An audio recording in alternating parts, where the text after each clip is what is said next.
Well, check it again. It can't be anything else. Just check the damn connector. I don't trust the diagnostics any more than I trust you. Because I don't like droids. They break. In the head. Well, whatever you call that thing on your head.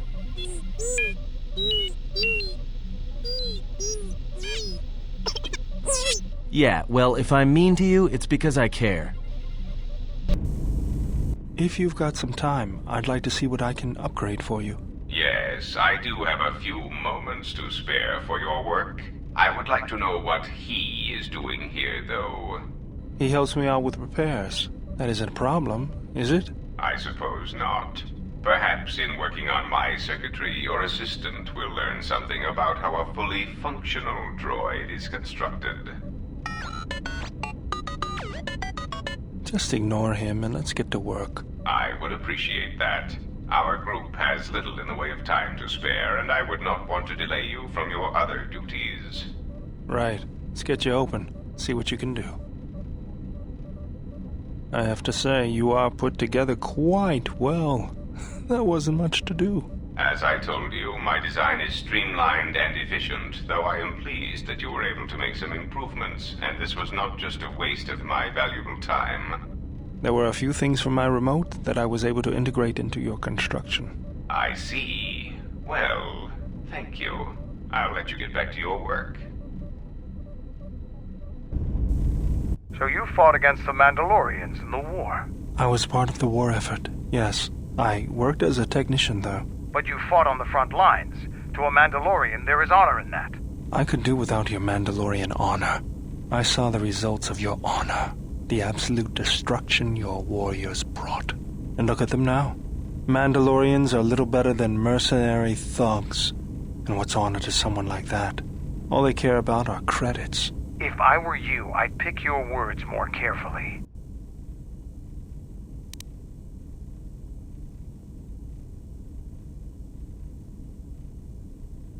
You fought for no cause other than to spread suffering and pain to the people you conquered. Maybe that's what it looked like to you, but that isn't why we fought. We fought for honor and glory in the heat of battle. You did nothing but murder innocents. The Republic took us too lightly. We wanted to face the full force of their army. We had to goad them to fight. That's exactly what I'm talking about. If you ask me, you Mandalorians just got what you deserved at Malachor. Defeat is part of a warrior's life. We will recover, stronger than before. Doesn't it even bother you that your people were almost destroyed? Or do lives have no meaning to you? People die in war. Well, I'm glad to have you guarding my back.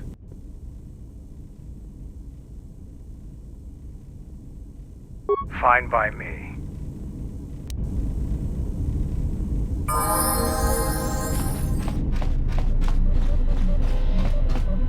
Oh, hey. I was gonna ask you that. It's just that your face, it's like you haven't been getting much sleep. What's wrong with you?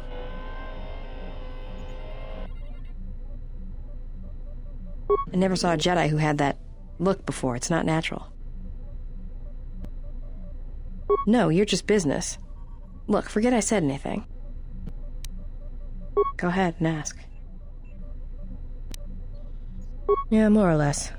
I wasn't born there, I just ended up there. Well, the war happened. The first one, against the Mandalorians. Had family right up until the end. It's not really a new story, you hear it all over the galaxy. It's what happens after the wars are over that you don't hear much about. I think so. After Revan crushed the Mandalorians, planets throughout the Republic were flooded with refugees. I was just one of the others. Me? I got passage to Nar Shaddaa. From there, not much you can do, so I became a bounty hunter.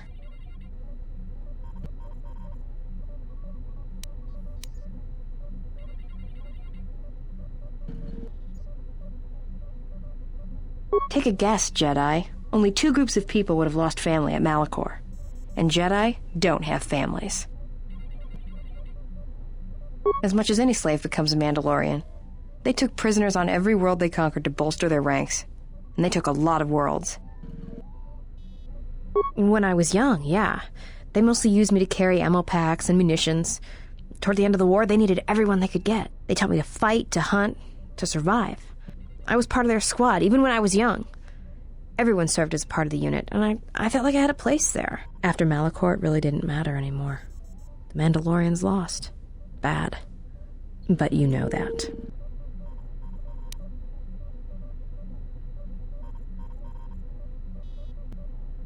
Should I be? Maybe I should ask you if you're happy about all the Jedi who died on Malachor 5. Maybe it felt like you lost family there, but I doubt it. Yeah, I know. I saw the worlds they left behind them during the war. That kind of stays with you, I haven't forgotten it. What happened at Malachor, they probably deserved it.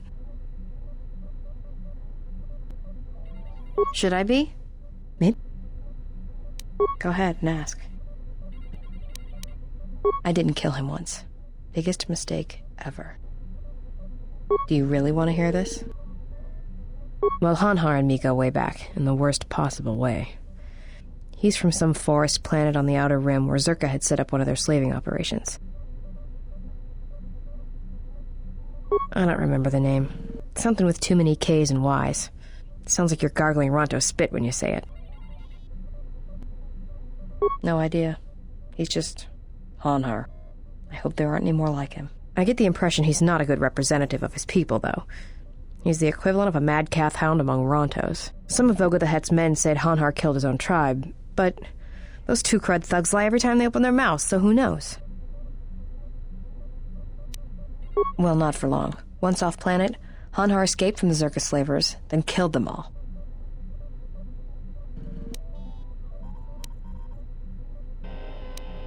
Well, before you get too teary-eyed, Hanhar figured Zerka had the right idea. I don't think he understood the concept of slavery before, at least on the scale that Zerka practiced it. But now he did. You ever hear of Dursan 3, or the ID cluster colonies? Right, that's because Hanhar happened. He makes what happened to his homeworld look like an exercise in community building. He's not a bounty hunter. He's a slaver. A predator. It's like he's out to enslave or kill every human in the galaxy, like he's trying to settle some huge score or debt. I don't get it, but he's dangerous. Anyone who paid credits. And sometimes he just hunted humans for sport. The ones who survived, he sold to the Exchange, to the Hutts, to anyone who'd buy bodies, living or dead. He and Voga used to do big credit transactions. That Hutt really liked the look of unwrinkled humans for some reason. Didn't make him too popular with the other Hutts, let me tell you. I was prey. And not only did I escape, but I saved his life while doing it. He's been hunting me ever since. I don't pretend to understand it, but among his people, they have these codes of honor. But somewhere along the line, Hanhar's got twisted. His people form these things called life debts. If you save the life of one of them, they pledge themselves to you. Well, with Hanhar, he can't escape that life debt. It's bred into him. But he hates every other living thing in the galaxy, so pledging himself to someone else, especially a human, was unbearable. So when I saved his life, it was the worst thing I could do. It was like slavery all over again. But it was in his head. It was like it pushed him over the edge. A life debt to Hanhar is a death sentence. He'll hunt you until you're dead. When I saved his life, it meant he had to kill me. And so he kept chasing me in hopes I would die. I think the fact I showed him mercy after hating humans for so long, that was something he couldn't stand. Yeah, tell me about it. Like I said, I get the impression a life debt's supposed to be a gift, but to Hanhar, it's more like a curse to both people involved. Probably.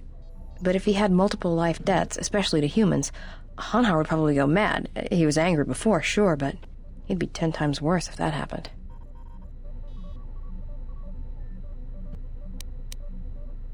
Oh, I'm glad he's gone. It's like a weight off my shoulders. I don't have to keep watching my back every minute, wondering when he's going to show up. And he always did. It's like he always knew where I was. Trust me, if he was still alive, he'd be chasing us even now, waiting to ambush us when we least expect it. And he always shows up at the worst possible time. He was one of the best bounty hunters on Nar Shaddaa. Hanhar never gives up on his prey. Or his life debts. He's a hunter. He's a natural predator. Well, as happens on Nar Shaddaa, I made someone mad. Mad enough for them to send Hanhar after me. Turns out they were even able to get him cheap. He'd heard about me and wanted to hunt me down, for sport. He didn't think I'd be much of a challenge. Well, he tried to box me down in vents beneath the Nar Shaddaa docks, and he'd set one too many proximity mines to cover the escape routes. I think he'd hoped to drive me into the mines and then let them do the work. Or that I'd be too scared to try and walk through them. Thing is, I knew Hanhar's supplier, and the trigger signatures for the mines. It was pretty easy to broadcast a signal to blind their sensor receptors for a minute or two. I figured that would buy me enough time to move through them and get away. No, it isn't. I spent most of my childhood hauling mines and munitions. Got to know my way around them. If I hadn't, I wouldn't be here right now. Like I said, I disarmed the trigger fuses for enough of the mines to get by, temporarily. And Hanhar was pretty fast on my trail. I just made it to safety when he hit the first one. The blast leveled the entire ventilation section, and Hanhar was caught right in the middle, and he survived. Barely. He was crawling around, blinded from the flash and the plasma burns. And it happened so fast. And all the blood had been scabbed and crusted from the flash. I had the drop on him, and even blind, he knew it. He could still hear me. My ears were ringing from the blast, but I could hear him. I think he was begging me to let him live. His voice, it wasn't a roar, more like an echo of it. I suppose I should have killed him, but I couldn't do it. He was in pain, and he was helpless. So I dragged him out of there enough to get him to safety, and he kept hunting me ever since. He said he'd pursue me to the edge of the galaxy. No matter where I ran, he would find me and break me, that I would always be prey.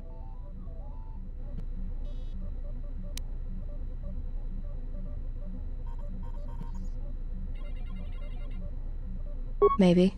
I've thought about that moment. A lot. Wondered if I would do things differently if I had another chance. Talk. About what? Why, you trying to be my mother? No thanks. Already had one. Somewhere. No thanks.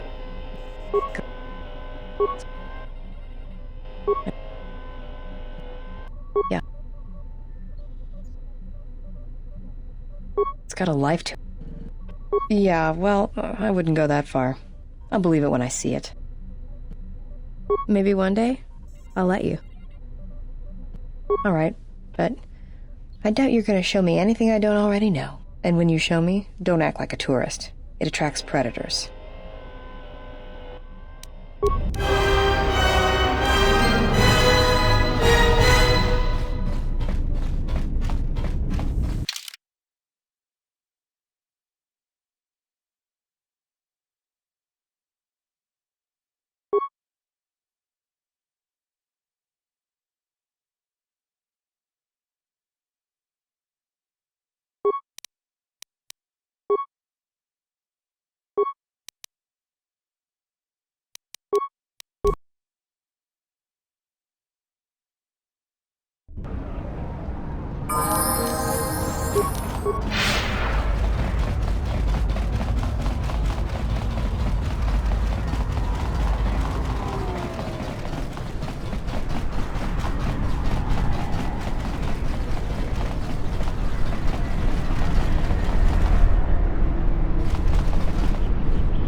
What's wrong? Why are you stopping?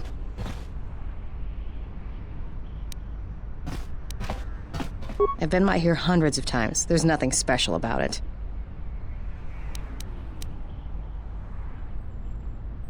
No, I don't believe in the Force. It's Jedi tricks, sleight of hand.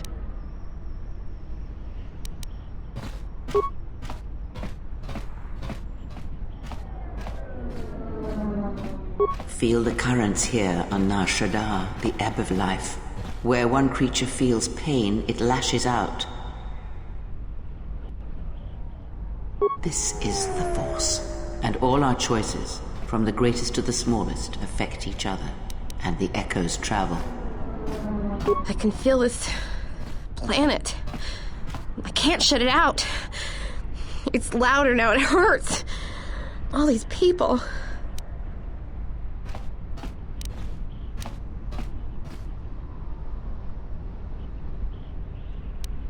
I've endured worse. I can deal with this. Can you train me to do what you do with the Force?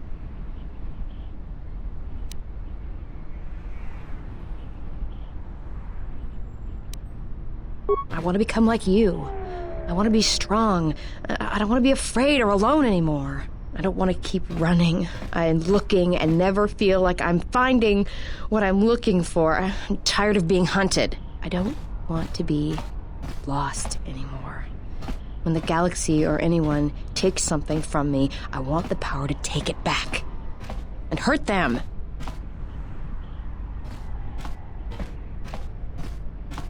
I'm ready. I shall not fail you.